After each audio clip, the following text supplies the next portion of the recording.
हम आए हैं कलेक्टर साहब से मिलने के लिए। रेवारी समाज जो हमारे गांव बिलावट के अंदर 70 से 80 घर है और राजस्थान सरकार की योजना के तहत मुख्यमंत्री जी ने बोला था कि 2 अक्टूबर को इनको पट्टा दिया जाएगा। और ये हमारे जो रेवारी समाज के लोग हैं, ये 40-50 घर है, वो सवाई चक में बसे हुए हैं। उसको आबादी करवाने के लिए यहाँ आए हैं कलेक्टर साहब के पास, क्योंकि हमारी ग्राम पंचायत बिलावट बोलती है कि हमारे पास आबादी में अब ज़मीन ही नहीं है, तो हम इन लोगों को पट्टा कैसे दें।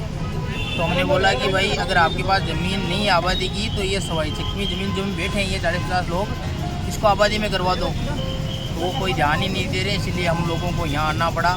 10-20-50 लोग इकट्ठे होके, और हमने 15-20 दिन पहले भी यहाँ ज्ञापन दिया था। एडीएम साहब को ज्ञापन दे दिया, एसडीएम साहब रूपनगढ़ को 2 बार ज्ञापन दे दिया, सीओ साहब जिला परिषद में हमने 1 बार ज्ञापन दे दिया, सिलोरा के अंदर विकास अधिकारी जी है सिलोरा, वहाँ हमने ज्ञापन। कलेक्टर साहब से मिलने के लिए रेवारी समाज जो हमारे गांव बिलावट के अंदर 70 से 80 घर है और राजस्थान सरकार की योजना के तहत मुख्यमंत्री जी ने बोला था कि 2 अक्टूबर को इनको पट्टा दिया जाएगा।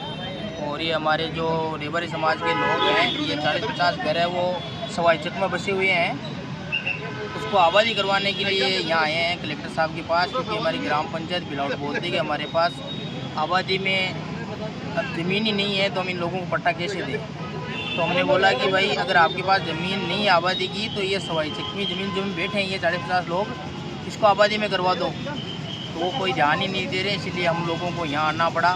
10-20-50 लोग इकट्ठे होके, और हमने 15-20 दिन पहले भी यहाँ ज्ञापन दिया था। एडीएम साहब को ज्ञापन दे दिया, एसडीएम साहब रूपनगढ़ को 2 बार ज्ञापन दे दिया, सीओ साहब जिला परिषद में हमने 1 बार ज्ञापन दे दिया, सिलोरा के अंदर विकास अधिकारी जी है सिलोरा, वहाँ हमने ज्ञापन दे दिया, रूपनगढ़ तहसीलदार मैडम को हमने ज्ञापन दे दिया, ग्राम पंचायत ने हमने 2-3-4 बार लिखित में दे दिया।